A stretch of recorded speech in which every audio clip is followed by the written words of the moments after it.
వార్త, నిన్న మొత్తం ట్రెండ్ అయిన వార్త ఏదో తెలుసు కదా, ముఖ్యమంత్రి ఇలాకాలో కలెక్టర్ మీద దాడి, ఇలాకాలో తీవ్ర ఉద్రిక్తత దాడి అని చెప్పేసి చాలా ఛానళ్ళలో లైవ్లు నడిచినాయి, బాగా ట్రెండింగ్ నడిచింది కదా. దాని వెనకాల దూకునం ఏందో కూడా చెప్తా. ఇప్పుడు ఈ మధ్యకాలం అందరూ అనుకుంటారు, అరే అటు హైడ్రా పేరు తోడ్లొల్లి, ఇటు వీళ్ళు రోడ్లు ఎక్కుతారు, అటు వాళ్ళు రోడ్లు ఎక్కుతారు, అఘోరత్యాలు చేసిపోతుంది, ఆడేవాళ్ళు పాపం అధికారుల మీద దాడి చేస్తుర్రు, కులగణన చేస్తే ఎన్యూమరేటర్ల మీద దాడి జరుగుతుంది. ఇదంతా చూస్తే ప్రజా వ్యతిరేక అంటే ప్రభుత్వం మీద వ్యతిరేకత పెరుగుతోంది అని అనుకుంటారు కదా మీరు. సో ఈ ప్రభుత్వం మీద వ్యతిరేకతన ప్రతిపక్ష నాయకులకు సంబంధించిన అతీత శక్తులు లేకపోతే దాన్ని ఏమంటారు అసాంఘిక శక్తులు ఏమన్నా దీంట్లో ఉన్నాయా? మీకు ఇప్పుడే క్లారిటీ ఇస్తా. ఒక్క లాజిక్ మీరు ఆలోచించండి, మీకు వేరే రకంగా అనిపిస్తుంది. అన్ని మీడియాలు ఒక్క రకంగా ఉండే బ్రదర్, ఒక్కొక్క మీడియా ఒక్క రకంగా ఉంటుంది. మేము మాత్రం న్యూట్రల్గా మీన్స్ ప్రజల పక్షాన ఉంటాం, నిజానిజాలను కాస్తంత నిశితంగా గమనిస్తాం. సో దీని వెనకాల ఏం జరిగే ఆస్కారం ఉంది అని చెప్తాం. మీకు నేను సర్టిఫై అయ్యా, బట్ నా అనుమానం కరెక్టేనా కాదా, మీకు కూడా ఆ అనుమానం వచ్చిందా లేదా ఇప్పుడు అది చెప్తాను మీకు.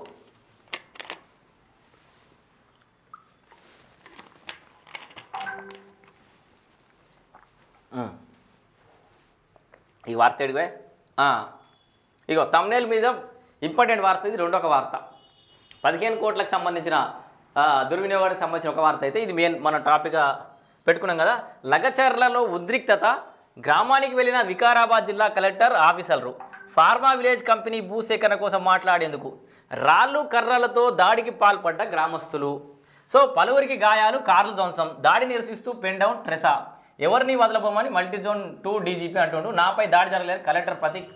అంటే ఈ ప్రజా వ్యతిరేకతను ఎందుకు మూట కట్టుకోవాలి, ప్రజలను ఎందుకు దోషుల్ని వేయాలని చెప్పేసి కలెక్టర్ గారు గౌరవప్రదంగా నా మీద దాడి జరగలేదని ఏదో అంటే ఇష్యూను, జిల్లా పరిపాలనాధికారి కాబట్టి సో ఏది జరిగినా ఆయన తీసుకోవాలి, యూ హ్యావ్ టు యాక్సెప్ట్ కాబట్టి ఏం జరగలేదని చెప్పేసి విషయాన్ని సర్దుమనిగేలాగా వ్యాఖ్యలు చేసిండు. ఇంకేమన్నాడు, వికారాబాద్ జిల్లా దుద్యాల్ మండలం లగచర్లో సోమవారం ఉద్రిక్తత చోటు చేసుకున్నది. ఫార్మా విలేజ్ కంపెనీ భూసేకరణపై మాట్లాడేందుకు ఫస్ట్ ఇప్పుడు ఆ తమ్నేల్ చూసి ఏమో జరిగింది ఏమో ఆగమైంది అనుకోవద్దు, అక్కడ ఏం జరిగిందో ఫస్ట్ చెప్పి దాని వెనకాల ఇంకేముందో చెప్తా. సో ఫార్మా విలేజ్ కంపెనీ భూసేకరణపై మాట్లాడేందుకు ఆ గ్రామానికి వికారాబాద్ జిల్లా కలెక్టర్ ప్రతీక్ జైన్తో పాటు పలువురు ఆఫీసర్లు పోయిర్రు. అయితే ఏమైంది, ఈ సమయంలో go back pharma collector down అంటూ గ్రామస్తులు నినాదాలు చేశారు. తర్వాత ఏమైంది, అక్కడి నుంచి వెళ్తున్న అధికారుల వాహనాలపై రాళ్ళు కర్రలతో దాడి దిగారు. దీంతో ఉద్రిక్త పరిస్థితులు నెలకొన్నాయి. దాడిని నిరసిస్తూ నేటి నుంచి పెన్ డౌన్ చేస్తున్నట్టు ట్రెసా ప్రకటించింది. మరోవైపు దాడికి పాల్పడిన వారిపై చర్యలు తీసుకుంటామని మల్టీజోన్ 2 ఐజీపీ వి సత్యనారాయణ ప్రకటించారు. ఘటనపై స్పందించిన కలెక్టర్ తనపై దాడి జరగలేదన్నారు. కొందరు వ్యక్తుల వల్ల ఈ పరిస్థితి తలెత్తిందని వివరించారు. ఆ కొందరు వ్యక్తులు ఎవరు, అసలు చూడరు, అధికారులపై దాడికి యత్నిస్తున్న గ్రామస్తులు. ఇక్కడ నేను ఒక్కటే ప్రశ్న లేవనెత్తున్నా, తెలంగాణ సమాజానికి ఈ విషయాన్ని మీరు వేరే యాంగిల్లా ప్రభుత్వం మీద వ్యతిరేకత ఉంది కాబట్టి దాడి చేసిరని ఆలోచించే ప్రతి ఒక్క వ్యక్తికి నేను ఒక్కటి గుర్తు చేయదలుచుకున్నా. సరిగ్గా ఒక 5-6 ఏళ్ల కింద, ఒక 10 ఏళ్ల కింద అనుకుంటా, సో అది ప్రాజెక్ట్ ఎప్పుడు సార్ 2018-16 ఆ టైంలో బీఆర్ఎస్ పార్టీ అంటే గతంలో టీఆర్ఎస్ పార్టీ అధికారంలో ఉన్నప్పుడు కాళేశ్వరం ప్రాజెక్టులో భాగంగా నిర్మించిన అనేక ప్రాజెక్టుల దగ్గర భూ నిర్వాసితులను ఖాళీ చేయించే క్రమంలో వేములాఘాట్, ఏటిగడ్డ కిష్టాపూర్, పల్లెపహాడ్, సింగారం, బ్రాహ్మణ పంజరపల్లి ఇట్లా చాలా రకాల గ్రామాలలో దాడి చేయించినప్పుడు మొత్తం వాళ్ళని ఖాళీ చేయించినప్పుడు పోలీసుల పహారాతో నడిచింది, గుర్రంతోటి విక్టిమ్స్ దొక్కించిన పరిస్థితి. సో భూ నిర్వాసితులను లాఠీ చార్జ్ చేసిన పరిస్థితి. ఇక్కడ గత ప్రభుత్వానికి ఈ ప్రభుత్వానికి తేడా చెప్తున్నా, మీరు ఒకసారి ఆలోచించరు. గతంలో ఇప్పుడు బీఆర్ఎస్ కనుక వండుంటే, ఇదే భూసేకరణ బీఆర్ఎస్ కనుక చేసి ఉంటే పోలీస్ బందోబస్తు ఈ ఊర్లో ఇప్పుడు ఇంతమంది జనాలు కనబడుతున్నారు, పాపం అధికారులు చక్కవేరు కదా. బీఆర్ఎస్ అధికారులు ఉంటే ఒక 500-600 మంది పోలీసులు, ఆ గ్రామంలో ప్రజలు ఎంతుర్రో ప్రజల కంటే డబల్, ఒక్క వ్యక్తికి 2-3 ముగ్గురు పోలీసులతోటి పోలీస్ పహారా స్పెషల్ బెటాలియన్లు దిగి పహారా మధ్య కలెక్టర్లు, అడిషనల్ కలెక్టర్లు అక్కడ పోయే పరిస్థితి ఉండే. నేను చూసినా ప్రత్యక్షంగా, నేను ఒక భూ నిర్వాసితునిగా నేను చూసినా కాబట్టి చెప్తున్నా. సో పోలీస్ బందోబస్తు పెట్టుకొని ప్రజల్ని కుక్కల కంటే హీనంగా చూసి లాఠీ చార్జీలు చేసిన ప్రభుత్వం, కానీ ప్రజలే తిరగబడ్డా కూడా దెబ్బలు తిన్న ప్రభుత్వం. ఈ రెండింటికి మధ్య తేడా చూడరు ఒకసారి.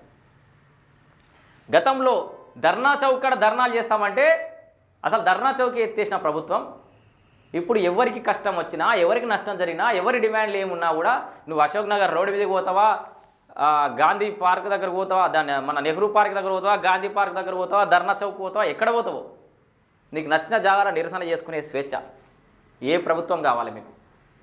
సో కష్టం వస్తే చెప్పుకోవడానికి వేదిక దొరుకుతున్నటువంటి స్వేచ్ఛ దొరుకుతున్నటువంటి ప్రభుత్వం కావాలన్నా?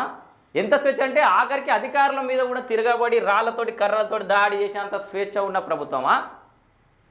మా భూమి గుంజుకోవద్దు అని అడగడానికి గొంతు నుంచి మాట కూడా పేకలకుంటా పీకల మీద పోలీసు షూస్ పెట్టినటువంటి గత ప్రభుత్వం నయముండేనా? ఒక్కసారి ఆలోచించరు. నేను ఇది చాలా నిశ్చితంగా గమనిస్తున్నా. కాంగ్రెస్ సర్కార్ వచ్చినాక ప్రతి డిపార్ట్మెంట్ నిరసనలు చేస్తుంది, ఆందోళన చేస్తుంది. చేసే స్వేచ్ఛ ఈ ప్రభుత్వంలో ఉంది, ఇది గుర్తించండి. పనులు అవుతున్నాయా అయితలేవో కాదు, మనం గొంతు విప్పే స్వేచ్ఛ ఈ ప్రభుత్వంలో ఉంది. గొంతు నులివేసింది గత ప్రభుత్వం. మల్లన్న సాగర్ భూ నిర్వాసితులని ఉక్కు పాదం మోపి వాళ్ళ మీద ఇప్పటికీ నష్టపరిహారాలు అందకుండా ఇప్పటికీ అగమ్య గోచరంగా తిరుగుతున్నారు జనాలు. మరి దానికి కారణం ఎవరు? ఇప్పటికీ బిల్డప్ ఇస్తుండు ఈ హరీష్ రావు పోయి ఆ కార్లు వేసుకొని పోయి నానా హంగామా కాన్వే వేసుకొని పోయిండు మల్లన్న సాగర్ కట్ట మీదకి. అదే కట్ట మీద కేసీఆర్ ఒకప్పుడు అన్నాడు, వీళ్ళకి ఏమున్నాయి తృణమో ప్రాయమో కొంతమంది ఎవరైనా ఉంటే వాళ్ళకి ఏమన్నా ఉంటే ఇచ్చేసేయరు, 100 కోట్లు ఏమన్నా అయితే మహా అయితే ఇచ్చేయరని కేసీఆర్ కూడా నరికిపోయాడు.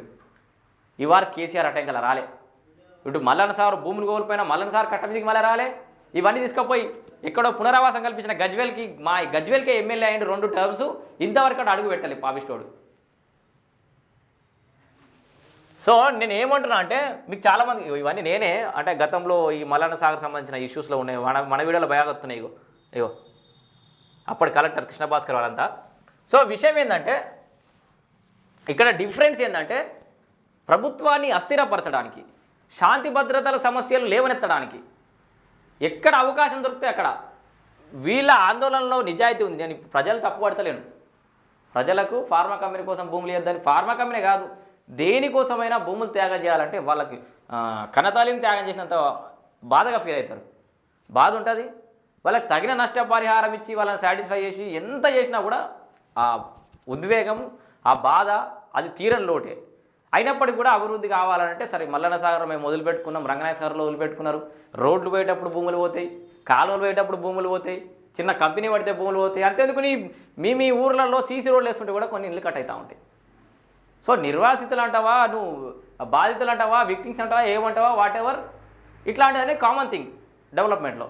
సో అట్లాంటి సమయంలో వీళ్ళందరినీ సముదాయించడానికో లేకపోతే నష్టపరిహారం ఎంత ఇస్తామని చెప్పడానికో ఏదో ఒక రకంగా పబ్లిక్ హియరింగ్ ప్రోగ్రామ్కి కలెక్టర్ గారు పోయినప్పుడు ఈ దాడులు నిజంగా చెప్తున్నా, నిజమైన రైతులు ఎవ్వరు కూడా ఇట్లా దాడి చేయరు.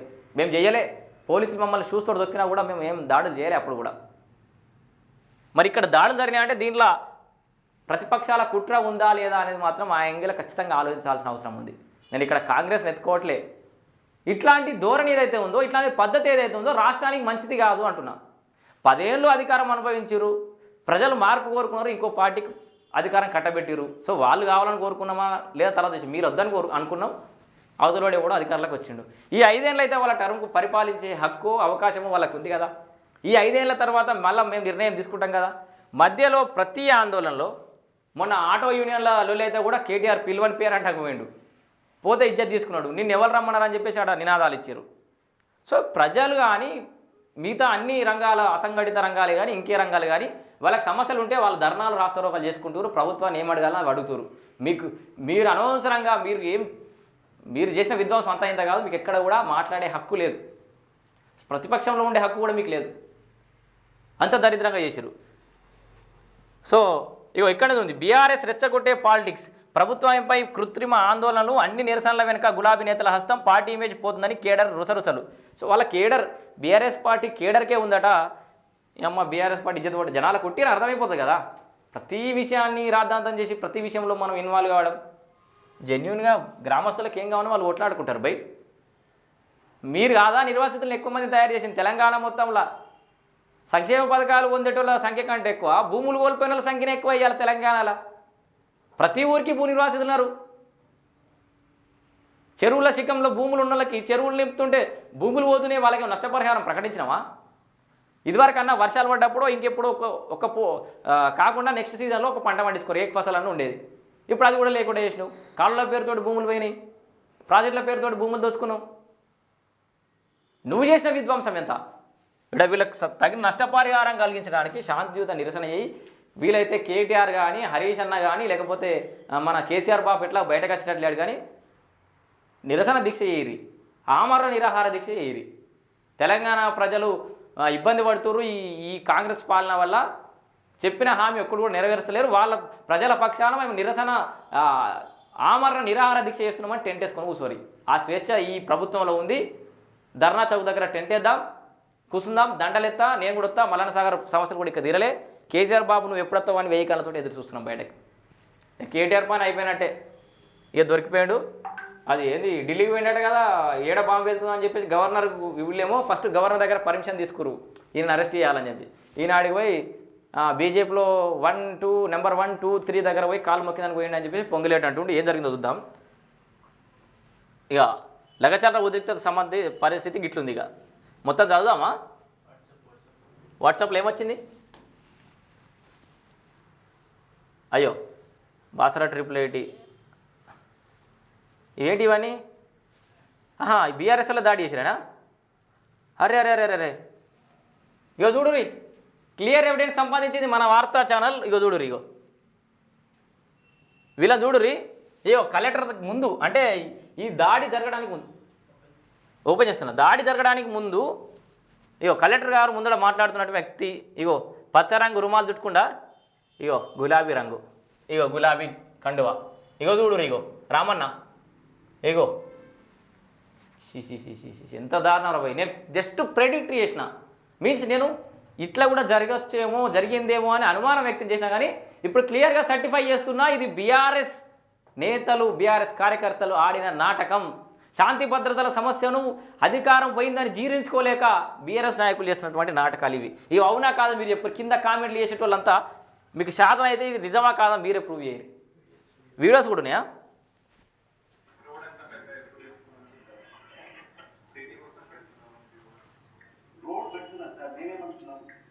ఒక 10 మంది అధికారుల దగ్గరికి వేలాది మంది రైతులు రావడం కంటే వేలాది మంది రైతులు అక్కడ ఉన్నారు.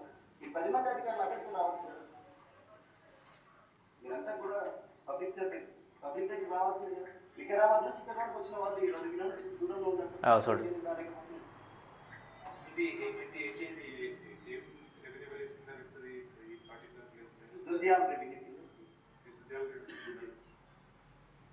మా గ్రామాల్లో జరగట్లేదు కాబట్టి మేము రావాలి.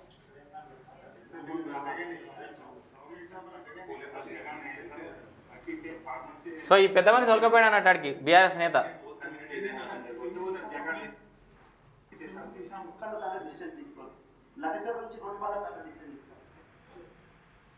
కనబడుతుంది. కేటీఆర్ కనబడుతుంది మొగంలా కనబడతలేడా?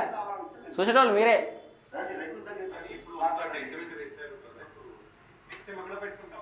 మీరు 400 సంవత్సరాల నుంచి ఉన్న 2 చిన్న చెట్లు, ఒక 50 చెట్లు ఉంది. ఇంతకన్నా ఎక్కువ ప్లేస్ ఉంటుంది. టెంపుల్ కాడికి వస్తే ఇప్పుడు ఎంతమంది ఉన్నారు ఇక్కడ? సో బలవంతంగా అక్కడ తీసుకుపోయి మరి దాడి చేసిన అన్నట్టు అధికారులని. సో పోలీసులు తొక్కించుకోవడం, లాఠీ దెబ్బలు తీయడమే తప్పితే అంత పెద్ద తెలంగాణ ఉద్యమం ఉవ్వెత్తున ఎగిరిసినప్పుడు కూడా ఇంత అరాచకం, ఇంత అఘాయిత్యాలు తెలంగాణ ప్రజలు చేయలే. ఇగో మీరు లగచర్లలో గ్రామసభ ఏర్పాటు చేసినట్లయితే అదే రైతులు రాని పరిస్థితుల్లో ఉన్నారు కాబట్టి మేము దీన్ని వ్యతిరేకిస్తా ఉన్నాం. ఈ సభకు మేము రావట్లేదు. ఎందుకు రావట్లేదు అంటే కూడా గ్రామాల్లో గ్రామసభ జరగట్లేదు. సో మీరు లగచర్ల ఇగో ఇదే వ్యక్తి ఈ యొక్క దాడికి ముందే ప్లాన్ చేసి ఇక్కడ జనాలందరూ తీసుకుపోలేం కాబట్టి దుమ్మి అంటే వీళ్ళు ఒక 10 మంది తయారై ఉంటారు కానీ ఈ 10 మంది గీడికొచ్చి దాడి చేయలేరు కాబట్టి పబ్లిక్లోకి తీసుకొస్తుంది. అంటే పబ్లికే దాడి చేసిన అన్నట్టుగా బయటకు పోతుంది అనే ఉద్దేశంతో ఇగో మెల్లగా అధికారులను బుదరకిచ్చి మెల్లగా ఊరి తీసుకపోయి దాడి చేసిరు ఈ బీఆర్ఎస్ గుండాలు. బీఆర్ఎస్ గుండాలు అంటున్నా నేను, అంతే కదా. సో పక్కా ప్లాన్ ప్రకారమే కలెక్టర్ మీద దాడి వెనుక మా పింక్ పార్టీ కార్యకర్తల హస్తం ఉన్నట్టు సమాచారం. శాంతి భద్రతల సమస్యను తీసుకొచ్చి సీఎం సొంత నియోజకవర్గంలో అల్లర్లు సృష్టించేలా స్కెచ్. ఫార్మా కంపెనీకి భూముల విషయమై కేవలం ప్రజాభిప్రాయ సేకరణకు వచ్చిన కలెక్టర్కు తమ అభిప్రాయాన్ని తెలపకుండా నిజంగా అంటే ఇది ఫస్ట్ పబ్లిక్ హియరింగ్ ప్రోగ్రామ్ అని అంటారు. అంటే భూములు పోయడం వాళ్ళకి చాలామంది తెలుస్తుంది, ఇది మిగతా వాళ్ళకి అర్థం కాకపోవచ్చు. పబ్లిక్ హియరింగ్ ప్రోగ్రామ్ అంటే ప్రజాభిప్రాయ సేకరణ లేదా ప్రజలు ఏం చెప్తారో వినిపోవడమే. ఈరోజు ఏంటంటే ఈ సార్ మీ ఫార్మా కంపెనీ మేము ఒప్పుకుంటలేము, లేకపోతే ఒప్పుకుంటే గీ రకంగా ఒప్పుకుంటాం, లేదు సార్ మాకు ఇంత కాంపన్సేషన్ ఇవ్వండి, గీ రకాలు ఇవ్వండి అని చెప్పేసి అడుగుతారు. మంచిగా టెంట్ వేస్తారు, టేబుల్ పెడతారు, ప్రజల అభిప్రాయాన్ని మొత్తం సేకరిస్తారు. ఎవరెవరి డిమాండ్స్ ఏమున్నా వింటారు. అంతే. పబ్లిక్ హియరింగ్ ప్రోగ్రాంలో పబ్లిక్ తిరగబడే ఆస్కారం ఎక్కడ ఉంటుంది? మేము కూడా పబ్లిక్ హియరింగ్ ప్రోగ్రాంలో పార్టిసిపేట్ చేసినాం. తిరగబడికి ఇట్లా దాడులు చేయలే. ఈ దాడులు వెనకాల ఈ పింకీ బ్యాచ్ అన్నట్టు జర్రా గ్రీన్ కలర్ కండువ కప్పుకొని రాగానే రైతు అయిపోడు, లోపల అసలు రంగు పింక్ రంగే ఉందన్నట్టు.